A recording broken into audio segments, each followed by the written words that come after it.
Welcome and thank you for your interest in the Alberta Cancer Foundation's Patient Advisor Program. We're thrilled you've come on board to be a partner with us. Together we can make a big difference in the lives of Albertans facing cancer. This module covers important details about the Patient Advisor Program and what you can expect.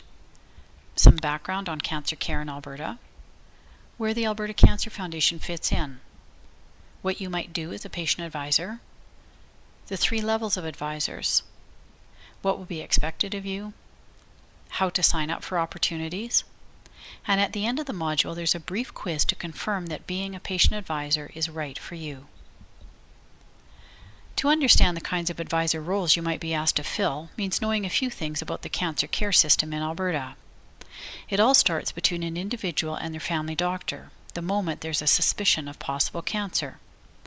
Once that suspicion's been confirmed, the individual is transferred to Cancer Control Alberta to begin treatment. Cancer Control is part of Alberta Health Services, and there are 17 different cancer centres where people might receive care. It's where patients see oncologists, receive radiation and chemotherapy treatment, or get tests like CT scans or MRIs. Once treatment is finished, patients may have follow-up visits with Cancer Control, but otherwise, care is generally transferred back to the family doctor. So where does the Alberta Cancer Foundation fit in? We're actually a separate organization from Cancer Control Alberta and Alberta Health Services. We are a charitable or philanthropic foundation. In simplest terms, the role of the Alberta Cancer Foundation is to raise funds for cancer and then to invest those funds right back into cancer. You might be surprised to know that the Alberta Cancer Foundation doesn't receive any government or public funding.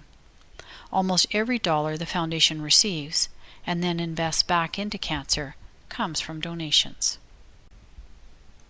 There are thousands of individual and corporate donations that come from generous donors who contribute to the Alberta Cancer Foundation because they care about cancer and want to make a difference. We're the official fundraising partner for Alberta's cancer centres, which is where many people choose to give. And you might have heard about the more than 400 fundraising events we're connected with, like the world's longest hockey game, the Ride to Conquer Cancer, One Walk, or Mud Hero. The funds we receive from grateful philanthropic donors always go toward things that are above and beyond routine cancer care. For example, we don't use donations to pay for core healthcare services like doctors' fees, nurses, equipment, lab services, or other things that are needed to deliver cancer treatment. These costs are all core services that are funded by Cancer Control and Alberta Health Services. So what does it mean to go toward things that are above and beyond? It means investing in research into the causes of cancer, or into new cancer treatments, or funding clinical trials where new therapies are tried on patients and reviewed to see how effective they are, or discovering ways to strengthen the body's immune system so it can fight back better. Going above and beyond also means investing in things that make life better for cancer patients and their families.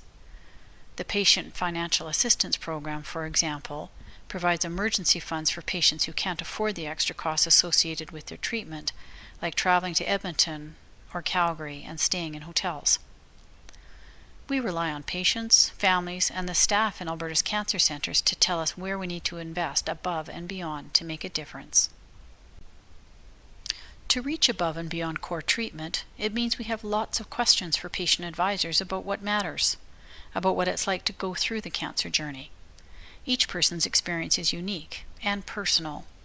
So if we ask you about the side effects of treatment, it's probably because we're thinking of investing in new treatments that are less harmful or toxic. Or we might ask for your help in setting up a new program to support patients and families. Or we may have innovative ideas to run by you. For example, what if you could get your hands on a portable device to audio record the initial appointment with your oncologist, and then you could play it back at home as many times as you like? In short, the Patient Advisor Program at the Alberta Cancer Foundation is focused primarily on cancer research and also on programming that enhances the patient experience above and beyond core healthcare services. If you find that you're more interested in advising in different areas of cancer care, you might also consider advisory roles with other organizations in Alberta. For example, to provide feedback on the quality of core medical services you received, or your ability to access care, or the experience of being a patient in the healthcare system, you'll want to share that information with the people who operate the cancer care system. That's Cancer Control Alberta, which is part of Alberta Health Services. They have their own patient engagement programs that are focused on the delivery and organization of healthcare services. Or if you're a recovered patient who wants to work in a peer support role by connecting with newly diagnosed patients, there are other organizations in Alberta that will welcome your involvement as a volunteer, like Wellspring. But if you are interested in sharing your insights to advance cancer research and knowledge, or to enhance the care of future patients, then the Alberta Cancer Foundation may be the right place for you. Even though this is a patient advisor program, it's not restricted to patients. You could be a former patient, or a family member, or a parent or friend of someone who had cancer. You could be a caregiver, or the loved one of someone who didn't survive their cancer. So long as you've had personal experience with cancer, then you qualify to be a patient advisor. You should also know that you don't need to be a scientific expert to contribute to cancer research. We have lots of scientists and researchers on board already, and many of them don't know what it's like to actually have cancer. That's where you come in as an expert, about you and the experiences you have gone through. You have a wealth of information to share with those scientific experts. We have 3 levels of advisors. A level 1 patient advisor is someone with a story to tell. Your job is to share aspects of your journey so others can better understand what you went through and what we could do to make things better for future patients. Interestingly, the time you're actually being a patient isn't necessarily the best time to be a patient advisor. That's because with all the things on your plate during active treatment, it's really a time to focus on yourself and getting through your personal cancer journey. So for most people, the best time to become a patient advisor is after you've made it through to the other side and you're getting your life back to normal. That's when you've had some time to reflect back on your experience and make sense of everything you've been through. What worked? What didn't? What you would do differently next time.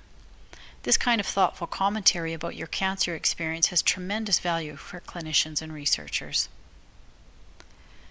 Next is a level 2 patient advisor. To serve in this role, you should have worked as a level 1 advisor already and have some experience sharing your story with others. Level 2s are focused on where to from here, what can we improve for future patients. You might be asked to be on a working group or participate in a project that's focused on improving cancer treatment. For example, we had a group of level 2 patient advisors with head and neck cancer, and they worked with cancer and rehabilitation specialists to talk about research priorities in this tumor group. A level 3 patient advisor is a senior position that advises the Alberta Cancer Foundation at a strategic level. For example, when we pull together a panel of cancer experts to evaluate the proposals we receive from researchers, we might have a couple of level 3 advisors sit on the panel.